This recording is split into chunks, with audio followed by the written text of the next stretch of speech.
cerita lagi pengalaman aku di tahun 2014. Aku pernah mencari kerja di Tangerang, tapi karena di Tangerang aku nggak dapat kerjaan, aku minta tolong sama temanku orang Jogja, sebut saja Lina. Dia aku suruh carikan kerjaan di Semarang. Terus aku bilang ke dia kalau mau cari kos juga. Aku bilang ke Lina kalau di Tangerang nggak dapat kerjaan. Nah, waktu itu di Tangerang aku sekitar 1 mingguan. Sebelum aku habis, aku pesan tiket bis dulu sekitar Rp225.000. Jurusan dari Tangerang ke Semarang. Agak lupa aku stasiunnya tuh apa gitu kan. Tempat bisnya itu apa tuh aku lupa. Setelah itu tepat jam 1 siang bis yang aku naiki itu berangkat. Aku bilang sama Lina kalau aku udah on the way nih, mau ke Semarang, lagi di perjalanan gitu. Aku berangkat naik bis. Waktu itu barang bawaanku sih agak banyak ya. Ada 1 koper kecil, tas ransel 1. Dan setelah aku nyampe di kosan Lina, aku bilang sama Lina, Lin, aku minta tolong nih, mau nginep di kosmu ya, sementara beberapa hari sambil aku nyari kos sampai dapet. Aku juga mau nyari kerjaan nih. Sebelum dapat kerja aku bantuin kamu lah. Kerjaan tuh nggak apa-apa. Mau jualan online atau apa kek, aku bantuin. Saat itu untungnya aku masih ada uang sisa untuk makan. Setelah itu aku bilang ke Lina, Lin, nanti kita bisa patungan ya untuk makan. Aku bilang gitu. Ya udah, aku nginep di sana sampai dapat kos. Di kosan Lina ini kan tingkat 2 lantai. Memang sih rumahnya kecil ya, tapi bertingkat. Kalau di daerah Semarang gitu kan, walaupun tanahnya tuh nggak luas gitu, mesti di tingkat gitu. Dan waktu itu kosannya terlalu ke atap banget, jadi harus hati-hati kalau turun tangga dari atas. Aku juga suka bantuin dia tuh pas turun dari tangga atas tuh, bantuin dia angkat galon gitu, tapi pelan-pelan dan dari sedikit gitu sampai ke atas. Dan ada juga sih yang ngekos di sana tuh, di tingkat atas ada 2 kamar dan di bawah ada 2 kamar juga. Karena kosan Lina ini kan serumah sama ibu kosnya, jadi tuh kurang nyaman gitu, karena ibu kosnya tuh nggak ramah gitu. Dan aku di sana kan cuma numpang, jadi aku pikir harus cepet-cepet cari kos-kosan baru. Nggak mungkin kan aku numpang terus kayak gitu. Nah, setelah itu sampai kos Lina, aku langsung bersih-bersih, mandi, makan, ngobrol-ngobrol, cerita-cerita, terus udah deh pas itu malam. Nah, pas malam itu tuh hari pertama sih, kedua, ketiga tuh nggak ada apa-apa ya di sana. Nggak ada yang aneh, nggak ada yang pokoknya bikin takut gitu. Hari keempatnya itu aku di situ tiap malam tuh sampai hari ke-8 tuh, sampai 1 bulan lah aku di situ tuh ada kayak suara-suara aneh gitu kan. Nah, pas itu kan aku memang belum dapat kerja. Nah, aku sambil nyari kerjaan, pas itu dapat sih di warnet deket sana. Terus gajinya sih emang nggak terlalu banyak ya, pas itu Rp700.000. Itu udah lumayan lah ya, bisa untuk makan, untuk kebutuhan sehari-hari kayak gitu. Kalau untuk simpanan uang sih pas itu aku tuh belum terlalu mikir kan, soalnya kan nantilah, yang penting bisa buat makan dulu kayak gitu. Saat itu sudah malam, aku dan Lina ngobrol di ruang tengah, dan kami ngobrol sebentar. Setelah itu kami siap-siap tidur. Malam itu aku tidur dan terbangun saat jam 1 malam aku mendengar suara-suara aneh. Ya, aku dengar suara dari tangga bawah naik ke atas, kayak orang naik tangga gitu.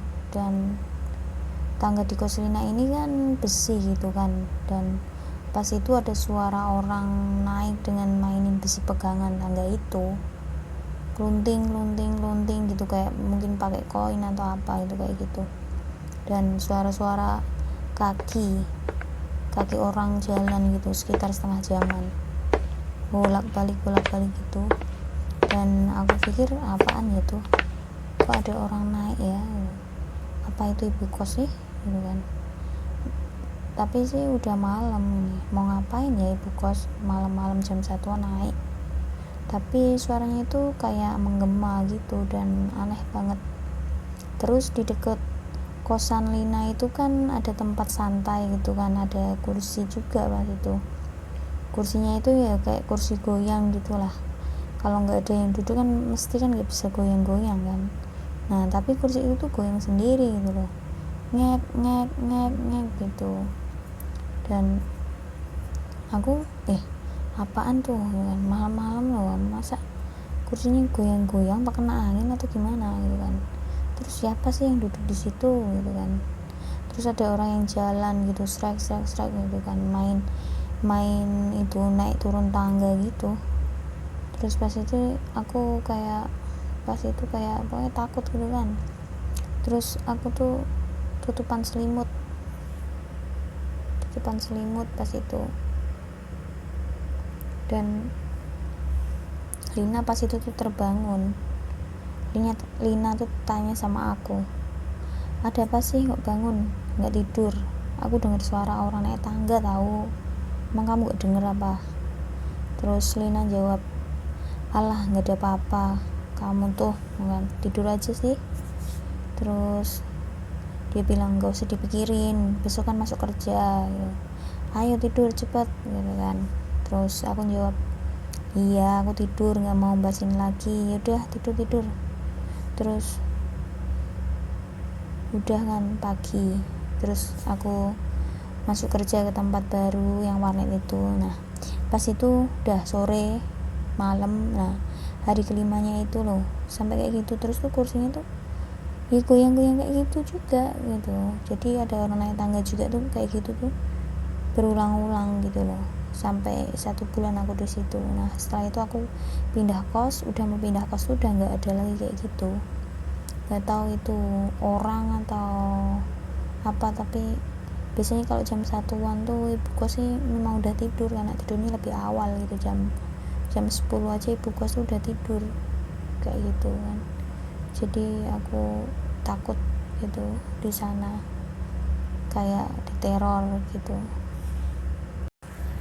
Temen samping kosnya Lina itu nggak dengar pas itu, ibu kosnya juga nggak dengar sih, nggak ada apa-apa kok mbak gitu dia bilang sama aku. Terus siapa sih yang naik turun tangga kan malam-malam? Aku berpikir aduh gawat nih, nggak beres nih ada makhluk astral nih kayaknya nih, serem juga nih kos gitu kan.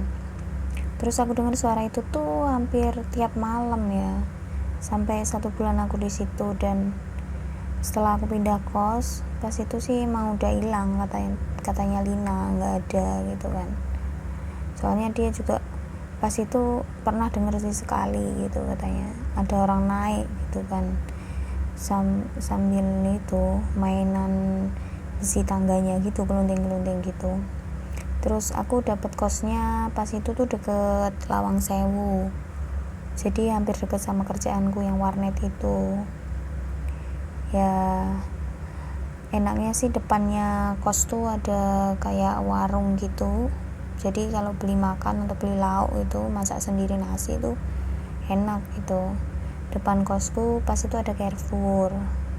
Dan kosku yang baru ini juga tingkat sama sih kayak yang punya Lina gitu, tapi lebih enak yang punya aku sekarang. Soalnya kan aksesnya gampang gitu loh, mau ke Lawang Sewu main bisa, mau ke Carrefour depannya juga ada, jadi semuanya tuh enak gitu loh, bisa beli minum juga gampang kayak gitu.